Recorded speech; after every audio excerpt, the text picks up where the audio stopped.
Bueno, buenas noches, no, buenos días. Acá está oscuro. Cuando recibí el llamado de IDEA, dije, wow, ¿de qué panel, dónde querrán que los acompañe?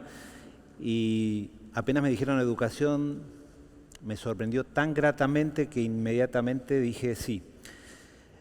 Sobre todo porque me da la impresión que es la primera vez que en Argentina el tema educación pasa a ser un tema de conversación habitual. En la familia obviamente lo es, en los medios de comunicación también lo es. Y el título también cuando lo vi dije, interesante, tragedia o oportunidad. Y obviamente que la educación argentina viene desde hace ya décadas en una picada, no hace falta decirlo, lo vemos todos, pero la cuarentena o la administración de la cuarentena creo que empeoró todo, ¿no? Y antes de empezar y mostrarles un video de Ignacio Ibarzábal, yo soy muy gráfico y hay dos fotos o dos imágenes que muestran quizás la tragedia. Una creo que es vimos hace muy poco tiempo una profesora en el Gran Buenos Aires maltratando a un alumno de una manera que uno no imaginaba. Y ahí uno se pregunta si la formación está bien, y lo vamos a hablar con Sara, que es del mundo de la docencia y sindical. Y la otra es que, al menos en la ciudad de Buenos Aires y en varias provincias, los casinos se abrieron primero que las escuelas. Dos imágenes. Y ahora sí les pido si podemos ver juntos el video de Ignacio Ibarzábal.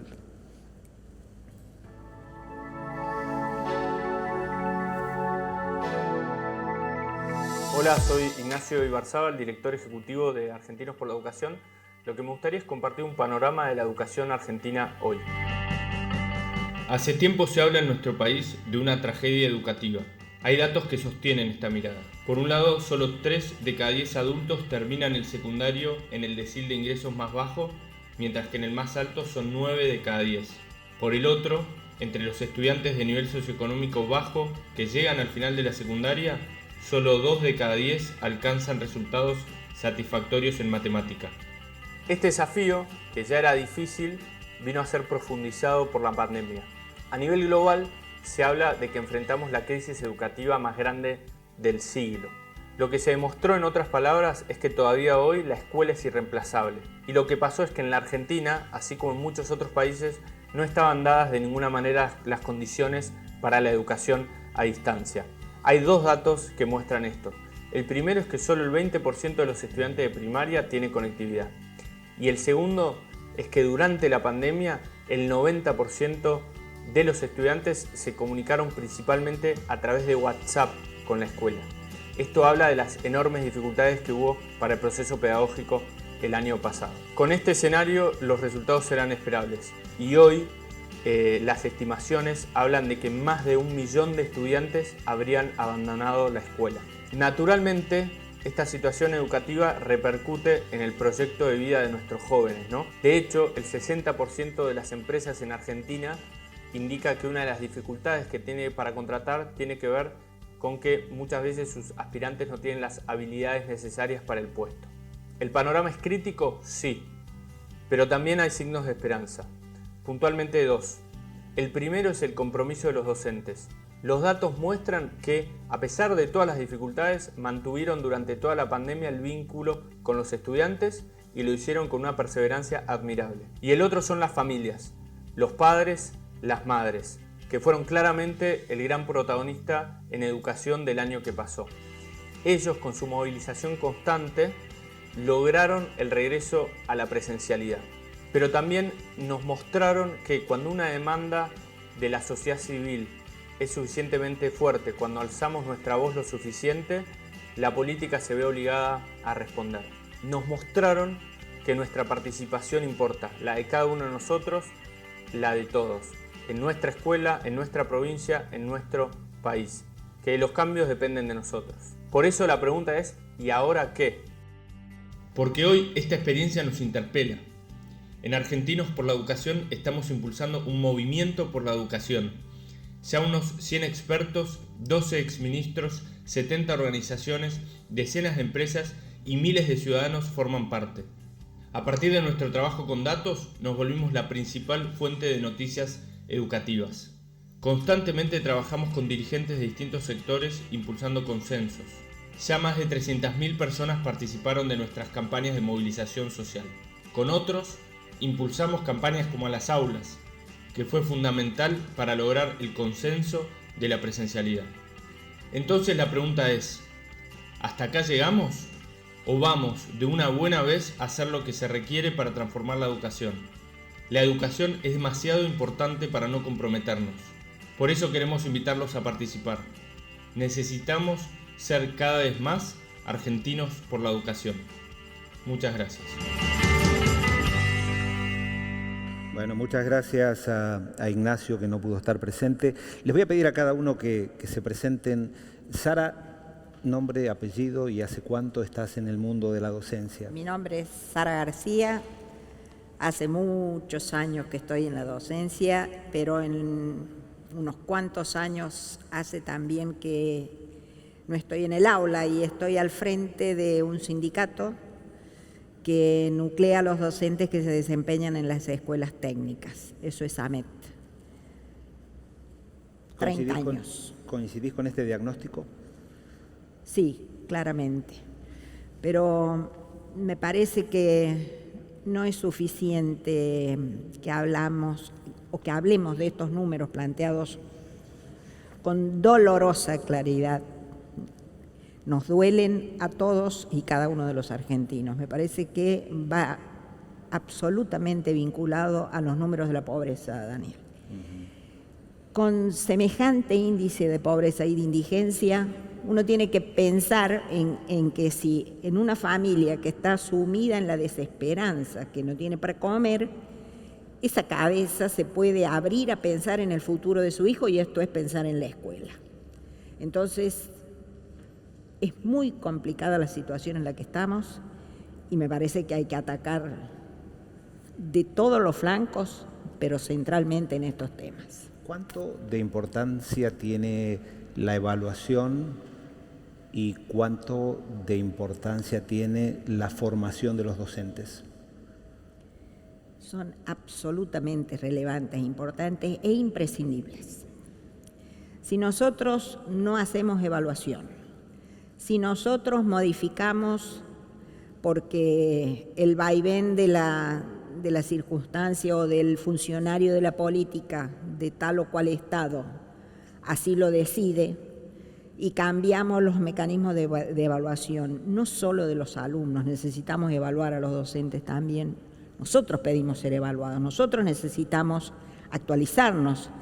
Entonces, si no hacemos un diagnóstico correcto, y me parece que con la evaluación hay que hacerlo, si impulsamos las promociones automáticas en el orden de la vida que sea, y mucho más en la escuela, y no vamos a salir, esto se transforma en un círculo vicioso imposible de romper. Cuando decís nosotros, ¿te referís a los docentes o a los sindicalistas? Porque me suena una voz moderna. Ahora, no sé si todo el sindicalismo está dispuesto a que los docentes sean evaluados. No, todo el sindicalismo no está dispuesto, pero hay muchos sindicalistas que sí estamos dispuestos. Y cuando yo hablo de nosotros, hablo de a quienes yo siento que represento. Me parece que la escuela técnica es un espacio, y lo ha sido por siempre en la Argentina, muy especial, muy particular, muy vinculado al mundo del trabajo. Entonces, nosotros somos los primeros en reconocer cuando decimos no estamos brindándole a la sociedad el técnico que nos demanda. Estamos haciendo como que enseñamos y los chicos hacen como que aprenden, e inmediatamente intentamos revertir la situación, capacitarnos, reclamar el equipamiento, los materiales, las herramientas necesarias para que la escuela esté a la altura de las circunstancias. No puedo tener un torno a pedal cuando un torno de control numérico es el pan nuestro de cada día en cualquier lugar del mundo. Entonces, a eso me refiero cuando hablo de nosotros, a los que tenemos una historia de trabajo en la escuela técnica y hemos visto de caer en el olvido y en la desesperanza total, porque aquel modelo de país decía: no necesito técnicos, necesito gente que haga producción de servicios, no de bienes. Bien, a ponerle una manta a una herramienta, a una máquina en la escuela técnica, a resurgir con una ley de educación técnica que dijo: bueno, el empresariado argentino necesita técnicos y hay que formarlos inmediatamente. Necesito una estructura jurídica que así lo haga, pero necesito invertir, necesito recursos. Y se hizo una ley de consenso absoluto donde nos dieron los recursos. 0,2% del producto no es poca cosa. Bueno, no debemos perder ese camino, debemos continuar. No alcanza solo con los recursos. Hay necesidad de fortalecer el recurso material y el recurso humano. Y a eso me refiero. La currícula o los planes de estudios de hoy no se ve a simple vista como desactualizados. Sí, yo creo que, hemos sufrido, toda la sociedad argentina ha sufrido espantosamente el estar con la escuela cerrada. Y tanto tiempo. Hemos sido voces muy solitarias el año pasado pidiendo la apertura y aplaudiendo a aquellos lugares en donde se atrevían a hacerlo. Inclusive en lugares remotos, que la escuela, no sé si había un contagio ninguno en el pueblo y esa escuela se abrió. Me parece que desde ese entonces ahora, claramente, lo que perdimos y a quienes perdimos, que este es otro punto, Daniel, muy importante. En el video dice, se calcula más de 1 millón. Algunos hablan de 1,5 millones de chicos. Mira, si hubiéramos perdido uno solo, necesitamos identificar, necesitamos saber dónde están, cómo los traemos de vuelta, quiénes son. Y una vez que los tengamos, y a los que ya tenemos, esta sobrecarga de contenidos, tenemos que sincerarnos, no los vamos a poder alcanzar ni con 180 ni con 200 días. Entonces, revisemos los diseños, reasignemos importancia, busquemos los contenidos, núcleos centrales y nos aferremos a ellos y logremos que los chicos aprendan. Logremos que la lectoescritura, que el lenguaje, no solo hablado, sino el digital, sea apropiado. Es la única forma. Una última pregunta y después volvemos, pero muchos hablan de que con la cuarentena se incorporó tecnología de la educación. Me sorprende que se piense que tecnología de la educación es solamente usar el Zoom. Ahora, también la duda es, ¿están los docentes dispuestos a aceptar trabajar con tecnología para la educación? Yo creo que sí, porque me parece que todos hemos aprendido que esto llegó para quedarse, entonces necesitamos incorporar la tecnología en la educación y de la manera más precisa y más perfecta posible.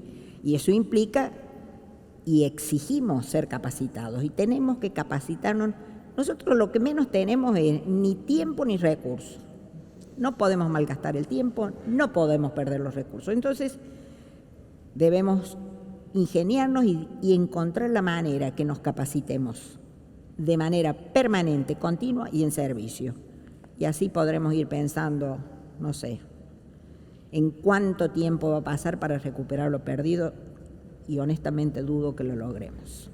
Gracias, Sara. A Marcos lo conozco hace tiempo, pero el año pasado me sorprendió un Marcos que desconocía, un Marcos padre preocupadísimo por la educación de sus 2 niñas. Y me gustaría conocer esa faceta Marcos podría perfectamente elegir el colegio del mundo, la ciudad del mundo para formar a sus hijas y las quiere formar aquí en Argentina. Y vi que miraba con atención lo que pasaba con los padres. ¿Me podés contar esa experiencia? Bueno, gracias Daniel y gracias a la gente de IDEA por la invitación. Y como dijo Daniel, hoy me gustaría hablar como padre, no como empresario. Soy papá de Lucrecia, que tiene 13, y de Lavinia, que tiene 10. Y como muchos de los que están acá hoy sentados y nos están viendo, desde el punto de vista educativo, como familia, pasamos un momento muy difícil el año pasado. Es cierto, y creo que hay que decirlo y valorar el empeño que puso todo el cuerpo docente, todo el sistema, el colectivo educativo, para mantener la vinculación de los chicos con el colegio, pero no alcanzó, a mi juicio. Porque también es cierto que la virtualidad, que fue una herramienta que fue muy importante para paliar las partes más duras de la pandemia, como dije, fue efectivo hasta un cierto punto, pero tuvo sus costos, tuvo grandes costos. Tuvo costos que todos los vimos en el tema de los contenidos y el aprendizaje de los chicos, pero también tuvo costos emocionales, sociales y psicológicos para los chicos que no tuvieron las herramientas para poder procesar el estrés y las ansias que les trajo este sistema. Además, hay que tener en cuenta, un poco como se dijo, el costo para la sociedad de tener 1 millón y medio de chicos fuera del sistema, enorme. Y finalmente, una de las cosas peores es que esos costos recayeron más aún en los sectores más frágiles de la sociedad, aquellos que no tenían la infraestructura de Internet y aquellos que no tenían la infraestructura para contener a sus chicos, el tiempo para aprender. Ahora, en este contexto, creo que hemos tenido una gran sorpresa, hemos vivido la surgencia de un nuevo actor que fue protagonista, en mi juicio, que fue en las familias. El rol de las familias en esta pandemia, a mi juicio, fue fundamental y tuvo un gran impacto. Fueron las familias las que le plantearon a la dirigencia que querían la presencialidad y bueno, así fue. Ahora, para entender un poquito esto, a veces es bueno definir lo que no es para entender bien lo que es, ¿no? Entonces, claramente las familias, el actor, no es una movida política, no es un reclamo sindical, no es un movimiento homogéneo, es un movimiento heterogéneo, es un movimiento de base de padres, de madres, de abuelos, que se juntaron para pedirle a la dirigencia que vuelva a la presencialidad cuidada, los chicos en las escuelas abiertas, con todos los cuidados que requerían para mitigar los efectos de la pandemia. Pero ¿imaginás ese movimiento de padres continuando con su acción o es algo que ya terminó? A ver, yo creo que es muy importante que esta energía, este ímpetu que se supo formar en forma emergente, sin que nadie eventualmente los quisiera convocar, tiene que persistir. Yo creo que va a seguir. Yo creo que es importante que busquemos como sociedad algún tipo de mecanismo para poder hacer que este nuevo actor perdure en el tiempo y se institucionalice. Darle algún lugar, digamos, se me ocurre en el Consejo de Educación Federal o el Consejo Económico Social, como los sindicatos, como también los ministros. Las familias tienen que tener un rol en el debate educativo. Si tuvieses que, además de la participación de los padres y luego de este pequeño diagnóstico, dar ideas, propuestas de qué más hace falta para que esto deje de ser una tragedia y se transforme en una oportunidad. Bueno, hay dos cosas que un poco se hablaron anteriormente y que son muy importantes. Primero es recuperar los contenidos perdidos. Es decir, nosotros en estos últimos 18 meses, como se viene diciendo, no se pudieron dar contenidos académicos suficientes para los chicos, pero también está la parte emocional y la parte de la vinculación del chico con el ambiente escolar, que hace también a la formación de la personalidad, ¿no? La educación, la disciplina, el aprender, la curiosidad, la parte emotiva. Entonces, claramente tenemos que hacer, digamos, el planteo sería que la dirigencia se ponga como debate, y ya se está hablando, un plan nacional en el cual estoy seguro que muchos de los que están acá, el sector privado, van a querer ayudar para recuperar estos contenidos. Segundo, es, de vuelta se habló, recuperar este millón y medio de chicos que salieron del sistema. Estamos absolutamente a tiempo, no podemos darnos el lujo de bajar los brazos y tenemos que recuperarlos de vuelta en un programa organizado a nivel nacional, provincial, con recursos, que se mida, que vaya viendo qué falta por hacer y qué se puede mejorar. Y de vuelta, estoy absolutamente seguro que el sector privado va a ser protagonista en la medida que nos convoquen de este programa. Parece mentira que yo escucho, hasta ahora escuché gente que sabe de la educación y dicen entre 1 millón y 1,5 millones.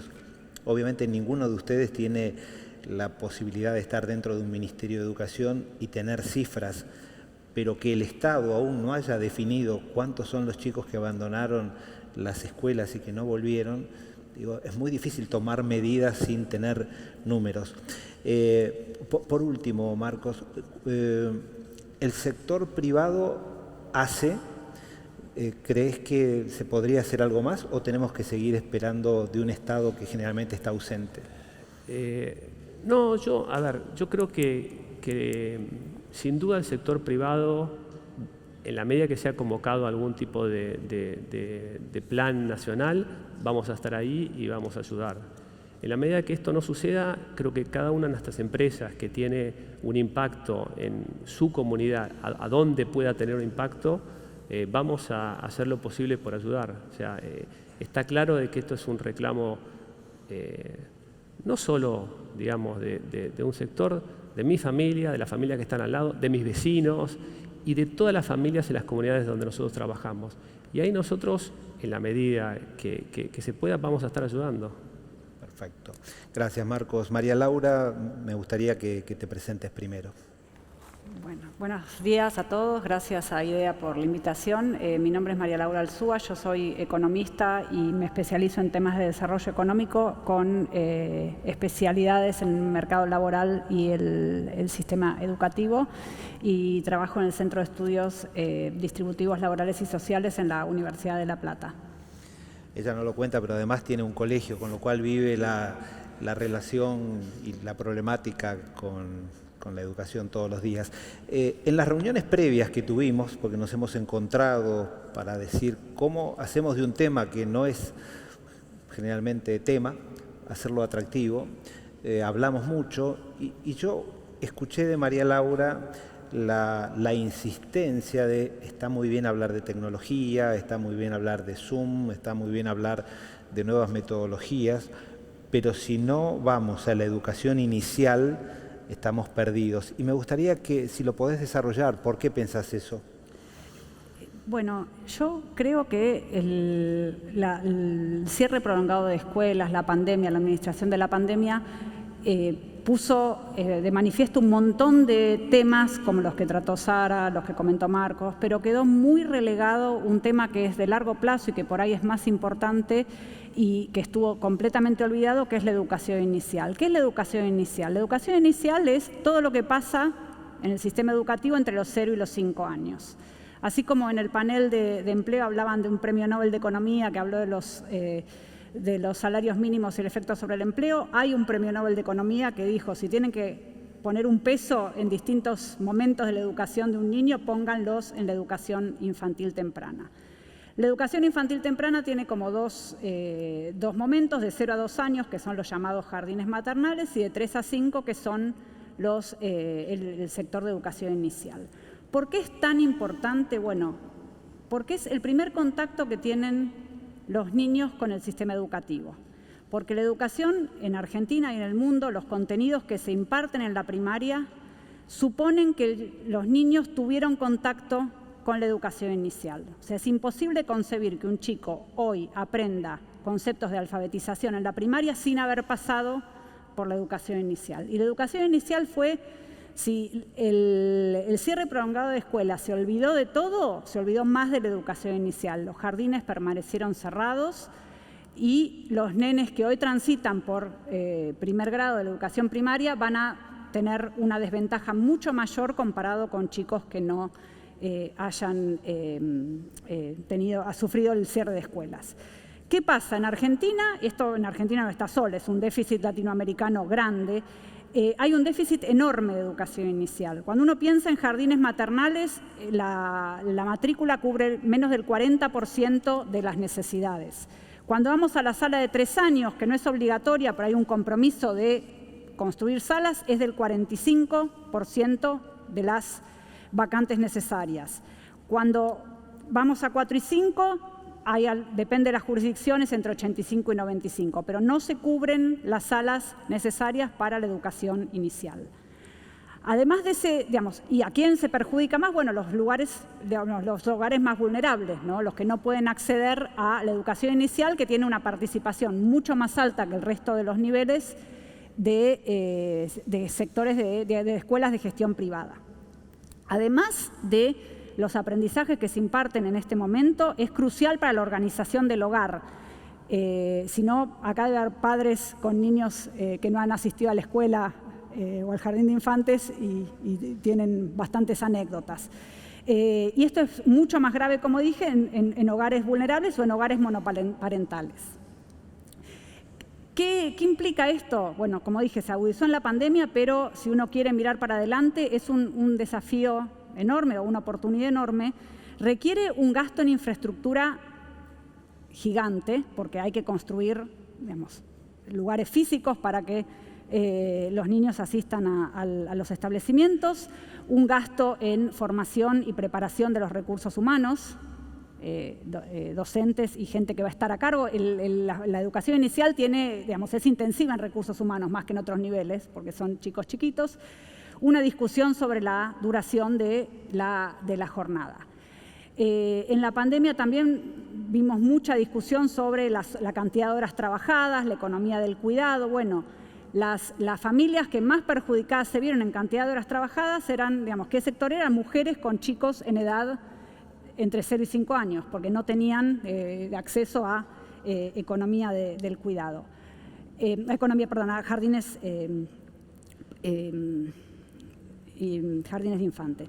Entonces, el desafío de acá adelante es, bueno, ¿qué vamos a hacer con ese sector que ha quedado postergado, pero que, como dije, por la organización posterior del sistema educativo en Argentina es fundamental para que los chicos puedan transitar por una escuela primaria un poco mejor, aprendiendo contenidos básicos que requieren una formación previa? Me gustaría, si nos podés contar, si estudiaste el tema de la deserción, sobre todo en la escuela secundaria. ¿Qué es lo que venís viendo y sobre todo qué ves o qué viste con la cuarentena?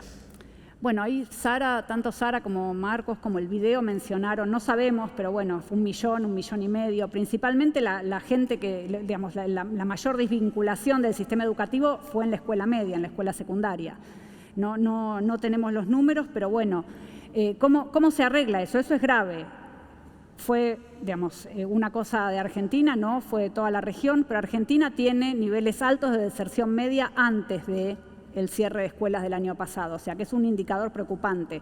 La deserción se produce en los últimos años de la escuela secundaria y esto es realmente una condena a condiciones laborales muy difíciles para para los jóvenes que no terminan la secundaria.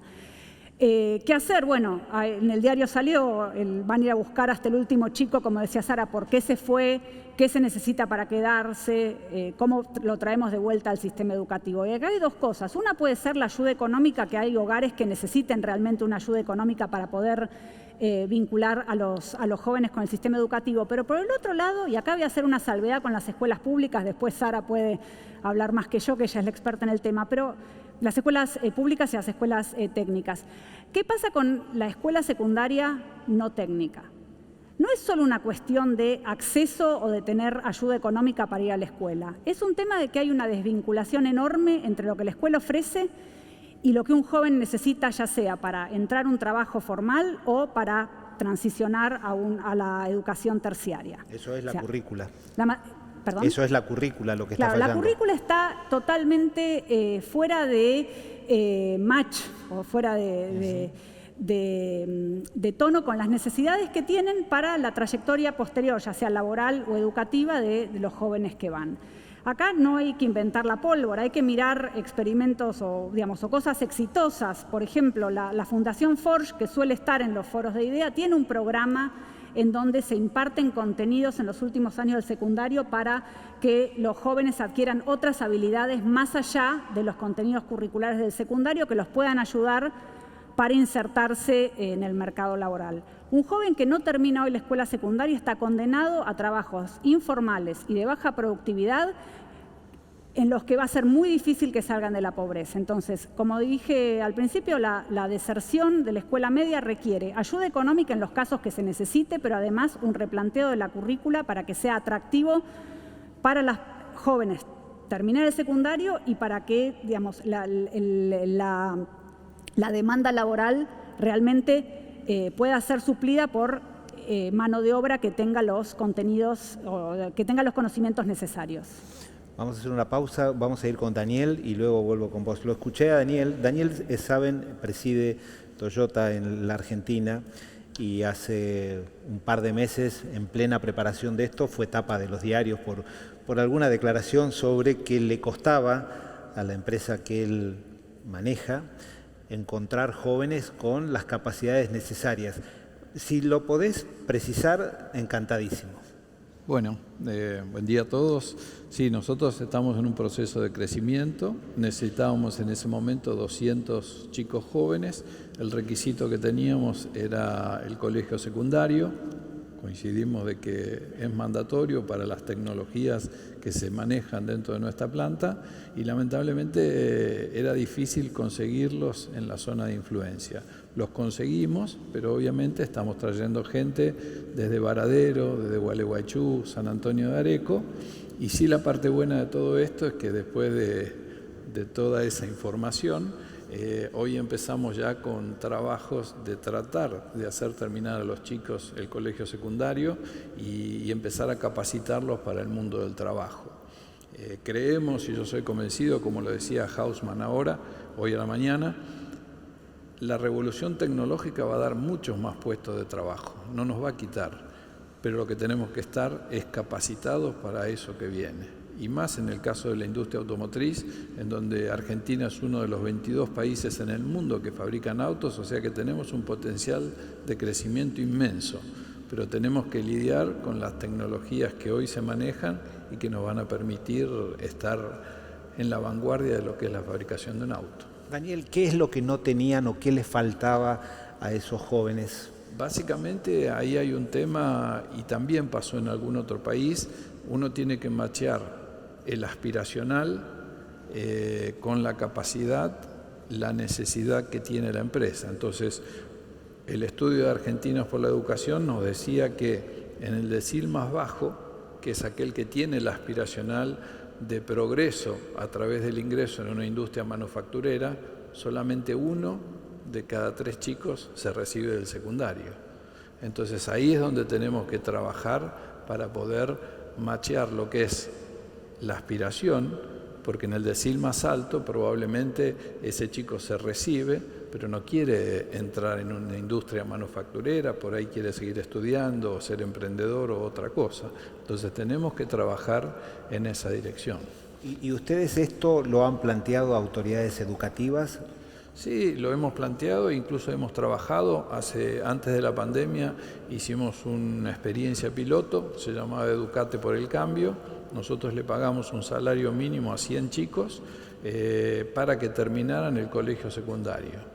De los 100 chicos, 97 se recibieron, los 3 que no lo hicieron fue por un problema de drogas, y de los 97 que se recibieron, 4 están hoy estudiando con una beca en la universidad, y los otros consiguieron trabajo formal, estable, en la cadena de valor. Entonces creo que la experiencia es buena, hay que repetirla y también, ¿no?, como decía Marcos, las empresas tienen una responsabilidad de interactuar en la comunidad donde hacen negocios para proponer ese proceso educativo que nos hace bien a todos. ¿Cuáles son las habilidades que hoy una empresa requiere que tenga un trabajador que va a ingresar en ella? Hoy, bueno, obviamente, ¿no?, necesitamos lo que es comprensión de texto, lógica y matemática. Es muy común en la industria automotriz hoy tecnologías como los cobot, que son robots que comparten una celda de trabajo con el operario. Entonces el operario tiene que tener las condiciones mínimas para instruir a ese robot a que trabaje con él. La capacitación desde el lado de la empresa se la damos, no hay ningún problema, pero tiene que tener algunas habilidades básicas que son necesarias y que la pandemia las agravaron un poquito más todavía. Siempre está el miedo, que la historia generalmente después revierte, de que las tecnologías quitan empleo. Me gustaría la experiencia de Toyota sobre esto. No, para nada, para nada. Yo creo que van a generar mucho más empleo. Uno puede buscar cualquier ejemplo del pasado y todas las revoluciones tecnológicas terminan generando más empleo.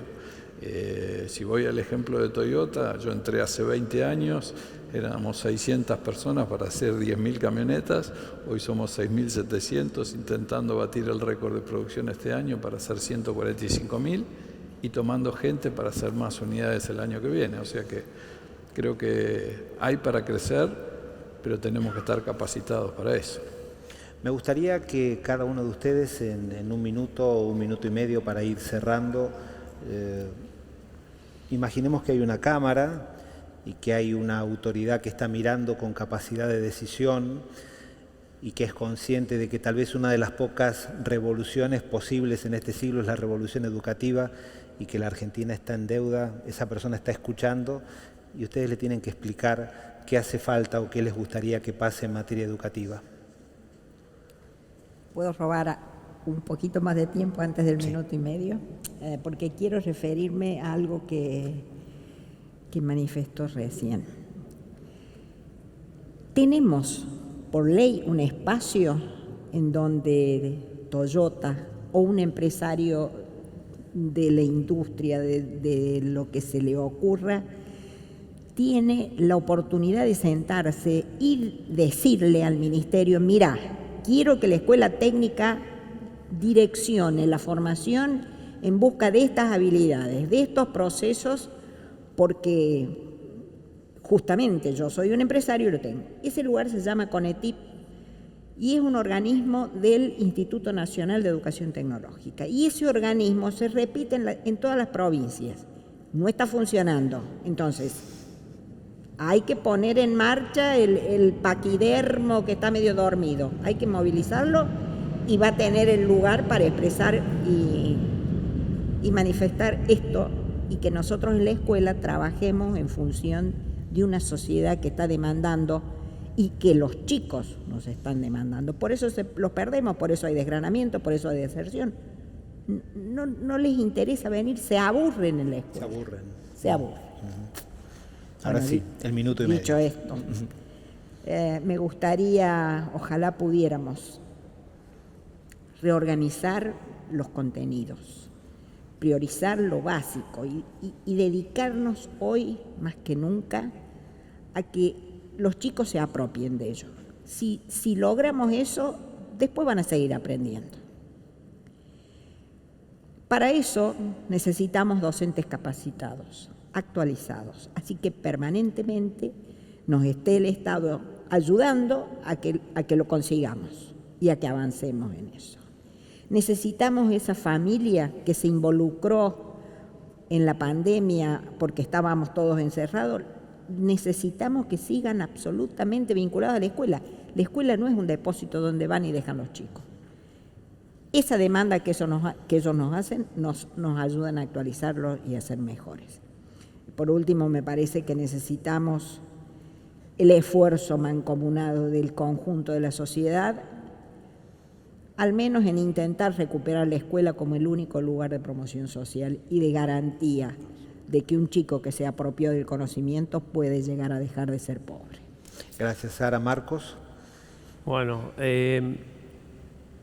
yo quiero enfatizar que digamos, es muy importante que reconozcamos este surgimiento de este nuevo actor, que es la familia, porque al final del día eso es lo que hace que entendamos de que la educación la vamos a hacer todos nosotros, no es solo, digamos, un paradigma que viene de arriba y es dictado por alguien. La educación la hacemos en el seno de nuestra familia, la hacemos en la escuela, la hacemos en el trabajo. Entonces, en la medida que nosotros entendamos que las familias al final del día representan los intereses de los que no pueden ser escuchados, que son los niños, las niñas, vamos a entender la importancia de lo que pasó este año. Y a mí, como dije anteriormente, me parecería muy importante que esto pueda perdurar en el tiempo y se pueda encontrar algún mecanismo para que la familia pueda seguir siendo un actor relevante en este debate educativo que tenemos en el post-pandemia. Gracias, Marcos. María Laura. Bueno, yo creo que el cierre prolongado de escuelas fue un tsunami sobre una tragedia que ya se venía acumulando hace muchos años.